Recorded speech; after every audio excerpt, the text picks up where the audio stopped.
Pemirsa yang dirahmati Allah Subhanahu wa taala, masih dari Masjid Agung Sunda Kelapa Menteng Jakarta Pusat, dan seperti janji saya tadi, di segmen ini kita akan bertemu dengan Syekh Fikri Thorik yang akan membersamai kita memberikan insight positif lewat kisah Nabi dan Rasul. Dan inilah pemirsa, langsung saja segmen Kisah Nabi dan Rasul.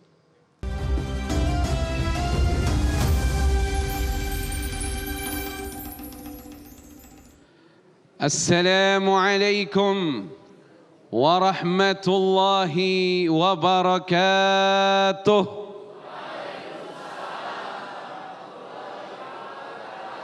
Alhamdulillahi rabbil alamin.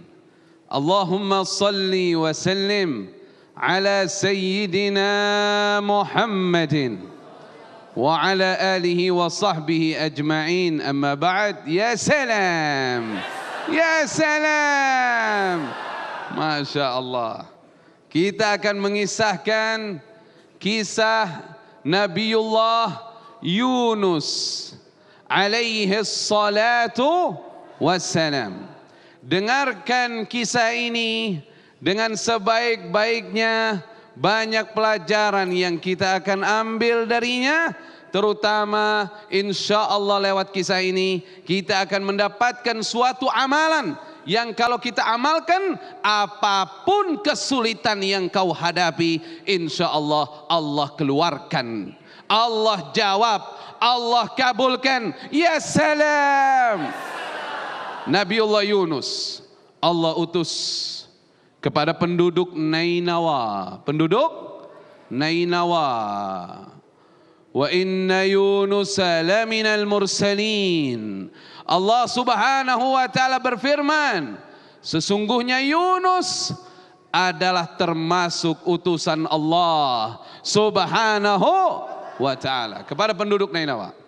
Penduduk Nainawa pada saat itu berbuat kesyirikan kepada Allah Subhanahu wa taala dan berbagai macam kemungkaran. Nabiullah Yunus mengingatkan kepada mereka agar segera bertaubat kepada Allah, agar segera bertauhid kepada Allah Subhanahu wa taala, menyembah Allah yang satu. Namun mereka selalu menolak ajakan Nabi Yunus hingga datang sebuah peringatan besar dari Allah Subhanahu wa taala, mengatakan kepada Nabi Yunus, sampaikan kepada umatmu, kalau dalam tempo waktu 3 hari tidak bertaubat kepada Allah, maka dipastikan Nainawa penduduknya semuanya yang tidak beriman akan dihancurkan oleh Allah Subhanahu wa taala. Ya salam. Akhirnya Nabi Yunus menyampaikan itu kepada penduduk Nainawa. Hai penduduk Nainawa, batas waktu kalian 3 hari. Kalau kalian tidak taubat, kalian tidak bertauhid kepada Allah, kalian akan hancur. Tapi banyak di antara mereka yang menutup telinga mereka, tidak mau dengar. Bahkan ada yang kurang ajar di antara mereka, mengusir Nabiullah Yunus alaihi salatu wassalam. Nabi Yunus alaihi salatu wassalam karena melihat kaumnya tidak peduli dengan nasihatnya yang terakhir itu, berinisiatif. Belum mendapatkan perintah dari Allah, belum mendapatkan izin dari Allah, berinisiatif untuk keluar dari negeri itu. Keluar dari negeri itu, negeri Mosul. Keluar dari negeri itu di daerah Irak. Dia hendak keluar dan dia hendak berganti tempat, berharap tempat yang dia datangi bisa menjadi tempat diterima dakwahnya. Ini yang jadi masalah, belum dapat perintah, belum dapat izin dari Allah Subhanahu wa taala. Makanya Allah berfirman, وَذَنُّونَ إِذْ ذَهَبَ مُغَاضِبًا فَظَنَّ أَنْ لَنْ نَقْدِرَ عَلَيْهِ. Wadhannun, nama lain dari Nabi Yunus alaihi salatu wassalam, ketika dia pergi meninggalkan kaumnya dalam keadaan marah kepada kaumnya. Apakah dia menyangka, kata Allah, kami tidak memberikan kesulitan kepadanya? Karena dia keluar belum dapat izin dari Allah. Karena beliau seorang nabi, seorang utusan Allah. Gerakannya apapun yang menjadi keputusannya harus seizin Allah Subhanahu wa ta'ala. Contohnya Nabi kita Muhammad sallallahu alaihi wasallam. Nabi Muhammad sallallahu alaihi wasallam waktu hijrah, tunggu dulu perintah dari Allah. Begitu malaikat Jibril datang, "Innallah ya'muruka bil hijrah ilal Madinah." Ya Rasulullah, sekarang sudah datang perintah dari Allah, engkau hijrah ke Madinah bersama sahabatmu Abu Bakar As-Siddiq. Baru jalan malamnya, belum dapat izin, belum bisa. Ini seorang nabi, seorang utusan Allah Subhanahu wa ta'ala. Kalau kita ngambil pelajarannya begini, kita sebagai orang beriman, apapun yang kita akan putuskan, kalau bisa istikharahkan terlebih dahulu, insya Allah. Ya salam, ya salam. Akhirnya singkat kisah, keluar Nabi Yunus. Idh abaqa ilal fulkil mashhun. Dikisahkan di dalam Al-Quran, ketika Nabiullah Yunus pergi meninggalkan kaumnya, dan dia naik di kapal yang penuh. Kapal yang penumpangnya sudah penuh. Dia masuk di kapal itu. Fasahama fakana minal mudhadin. Jadi waktu di tengah kapal itu berlayar, tiba-tiba ada ombak besar. Ombak besar. Maka nahkoda kapal memutuskan harus ada pengurangan penumpang. Satu orang harus diceburkan. Akhirnya mereka mengundi, dan Nabi Yunus termasuk yang kalah dari undian itu. Akhirnya Nabi Yunus diceburkan ke laut. Ya salam. Begitu diceburkan ke laut, ternyata apa yang terjadi? Faltaqamahul hut wa huwa mulim. Maka Allah nyatakan ada ikan besar di laut. Wallahu a'lam bishawab. Ada banyak penafsiran, ada yang bilang ikan paus, wallahu a'lam. Pokoknya ada ikan besar di laut. Allah perintahkan ikan besar itu, telan Yunus hidup-hidup. Jangan kau hancurkan daging dan tulangnya. Makanya nanti waktu keluar kulitnya hancur, daging dan tulang tidak hancur.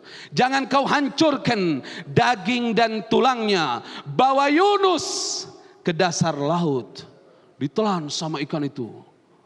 Blap, dibawa ke dasar laut. Disitulah dia mengalami tempat yang sangat gelap. Makanya di dalam Al-Quran dikatakan, fanada fid dhulumat. Yunus memohon-mohon kepada Allah. Fid dhulumat. Adz-dhulumat jamak muannas salim. Artinya gelap yang sangat-sangat gelap. Segelap-gelapnya engkau pernah mengalami, tidak segelap yang dialami oleh Nabi Yunus alaihi salatu wassalam. Tempat paling gelap adalah dasar laut. Ini sudah dalam dasar laut, dalam perut ikan pula. Ya salam. Saat itu Nabi Yunus mendengar suara-suara. Maka dia bertanya kepada Allah, ya Allah, ini suara apa? Kemudian Allah mewahyukan kepadanya, karena beliau seorang nabi dan utusannya, itu suara makhluk di laut, yaitu para ikan bertasbih kepada aku. Maka Nabi Yunus bertasbih kepada Allah. Ucapin setelah saya, la ilaha illa anta. Semua. Subhanaka inni kuntu minadh dhalimin. Jika kau resapi tasbih Nabi Yunus, kau akan meneteskan air matamu di saat kau mengucapkannya. Apalagi jika kau dalam sebuah kesulitan yang kau sedang hadapi, apalagi jika kau sedang merasakan gelapnya hati. La ilaha illa anta, tiada Tuhan selain engkau ya Allah. Subhanaka, engkau maha suci ya Allah. Inni kuntu minadh dhalimin, sesungguhnya aku telah menzalimi diriku sendiri.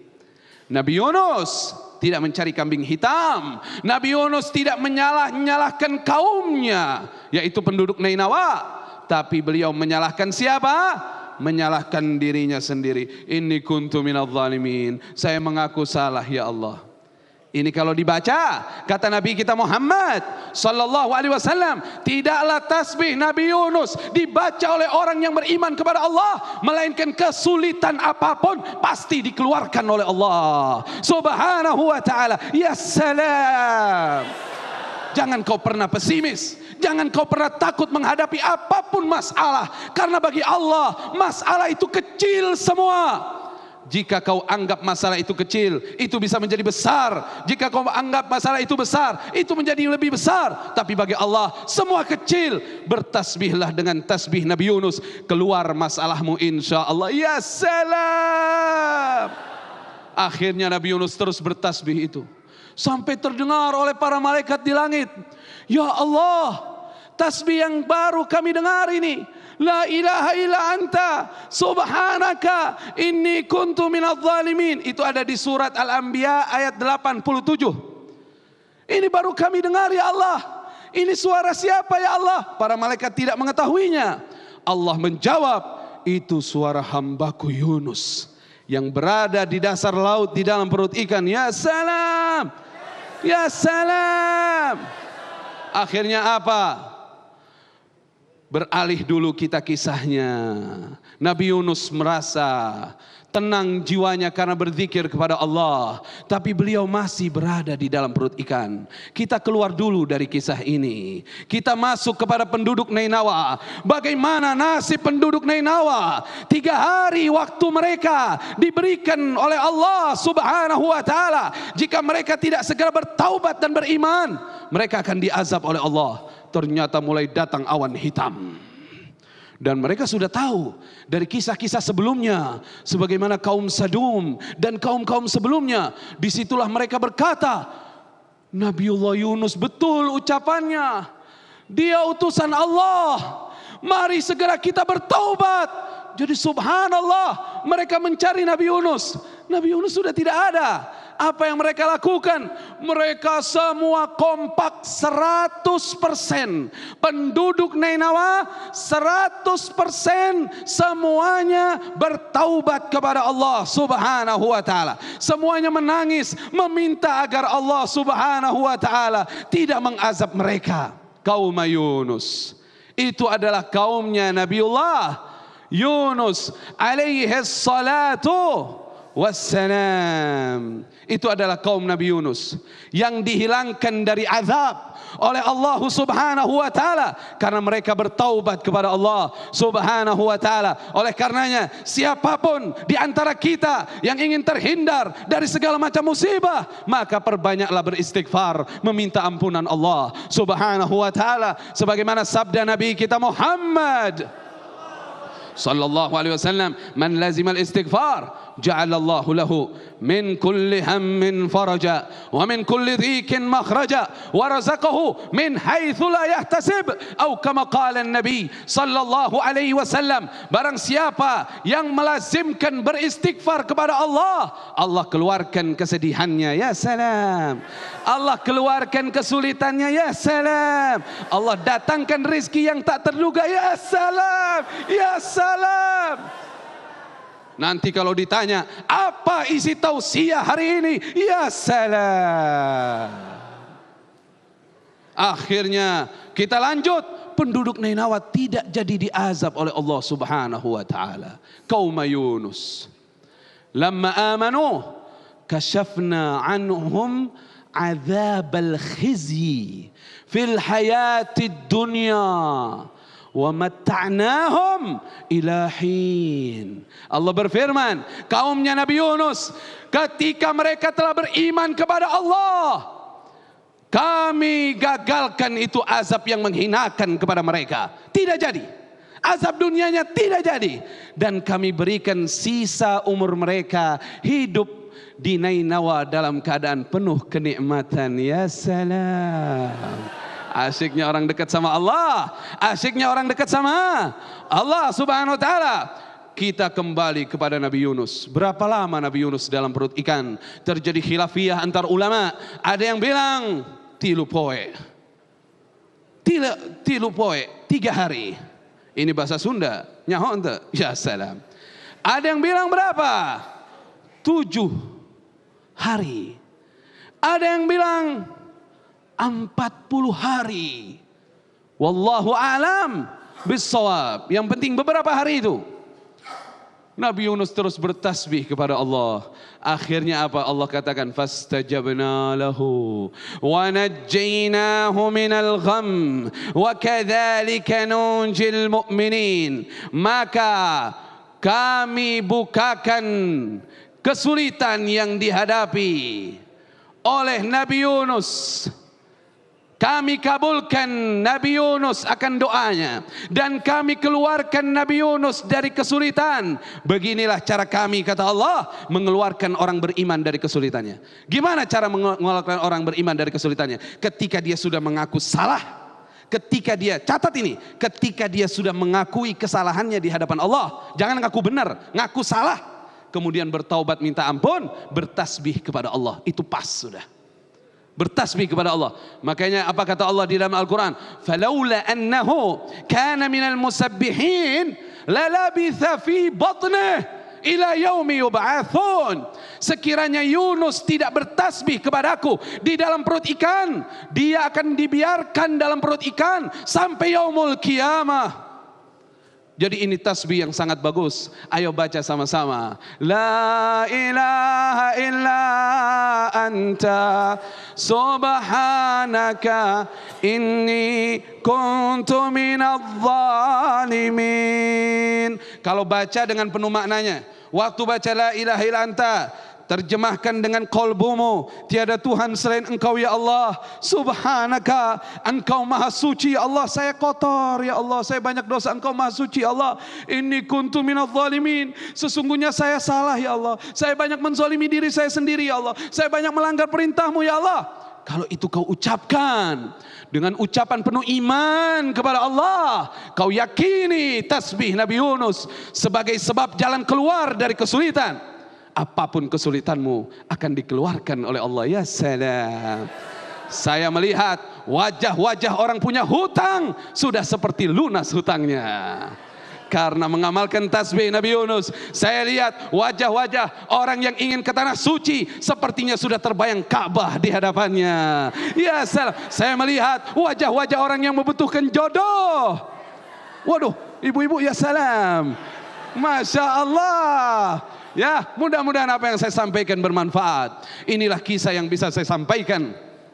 Ingat-ingat surat Al-Anbiya ayat 87. Mudah-mudahan bisa diamalkan. Nantikan episode berikutnya. Kita akan masuk kepada kisah Nabiullah Musa alaihi salatu wassalam. Doakan terus agar acara ini dijaga oleh Allah selamanya insyaallah. Amin ya rabbal alamin. Ya salam. Ya salam. Ya salam. Ya salam. Ustadz Iqbal ya salam. Selama ini orang tahu doa itu, Syekh. Tapi jarang yang tahu sejarahnya. Alhamdulillah. Hadza min fadli Rabbi.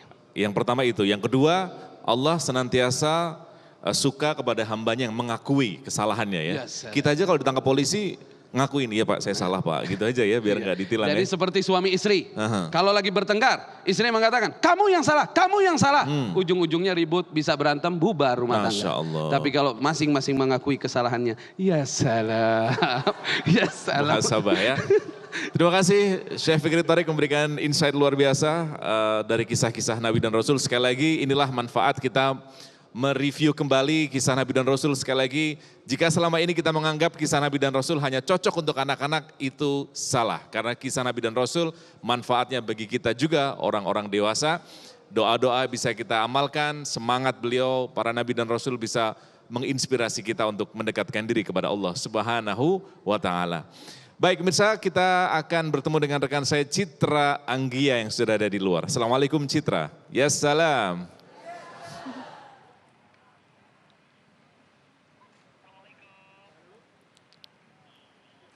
Waalaikumsalam warahmatullahi wabarakatuh. Yes, salam. Pokoknya ya di segmen ini itu saya bawaannya pengen nyebut yes, salam. Dan memang tadi ya seperti yang Iqbal bilang, cerita-cerita dari sahabat Rasulullah dan juga Rasulullah itu bermanfaat tidak hanya untuk anak-anak, tapi sebagai orang tua kita bisa memberikan cerita itu juga untuk anak-anak kita dan orang-orang di sekitar kita dan yang pasti bermanfaat dan insya Allah berkah.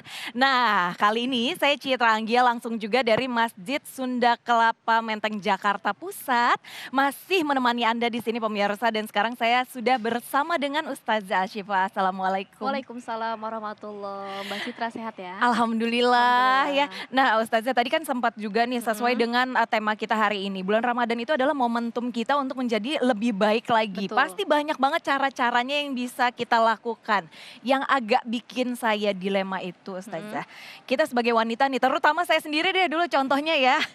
Saya ini mau merubah diri jadi lebih baik tapi agak bingung. Apakah saya harus merubah penampilan dulu nih, jilbab saya dibenerin, baju dibenerin atau apapun itu dari luarnya saja. Atau mungkin yang terpenting itu adalah dari hatinya, dari segala hal yang mungkin kita lakukan. Mulai dari ibadah dan juga keikhlasan kita sehari-hari. Itu sebenarnya Mana yang harus didahulukan gitu Iya. ya. Jadi perempuan ini kan sebenarnya pengen cantik luar dalam. Beauty Masya Allah. inside, beauty outside gitu kan ibaratnya bahasanya seperti itu. Jadi tidak ada mana duluan. Tidak ada kata mana duluan. Hati dulu kah yang harus dihijabin atau kepala kita dulu yang harus tutup auratnya itu tidak. Harus dibarengi. Jadi sekali lagi sebenarnya pertanyaan seperti ini sudah sering sekali. Hidayah itu bukannya kita nunggu kemudian dia datang sendiri tapi hidayah itu harus dicari. Kalau kita diam saja tidak merubah hati dan penampilan kita maka kapan kita akan mendapat hidayah? Tuh. Jadi kita mulai dari sekarang ibda binafsik, tutup aurat kita wa kullil mu'minati yaghdudna min absarihin wa yahfazna furujahun wa la yubdina zinatahunna illa ma dhahara minha. Pasti ketika kita ingin menutup aurat kita, hati kita pun akan baik juga. Mengikuti Alhamdulillah, apa insya yang sudah kita niatkan dengan baik seperti itu. Oke, berarti kita nggak bisa milih ya Ustazah ya. Nggak bisa, Kita jadi nggak bisa milih dua-duanya. luarnya dulu yang dibenerin baru dalamnya, tapi harus dijalani dengan bareng-bareng semuanya Dibarengi ya. seperti itu. Dan insya Allah itu membawa kebaikan selama bulan Ramadan ini asal niat kita dari hati Dari juga. hati dan karena Allah Iya, niatnya. dan lillahi ta'ala. Amin. Oke, terima kasih Ustazah. Semoga ini Sama-sama, Mbak bermanfaat Citra. ya Amin. pemirsa. Dan jangan kemana-mana. Anda masih ada tausiah-tausiah yang sangat penting untuk Anda dengarkan setelah ini ya. Tetap di Cahaya Hati Ramadan di iNews.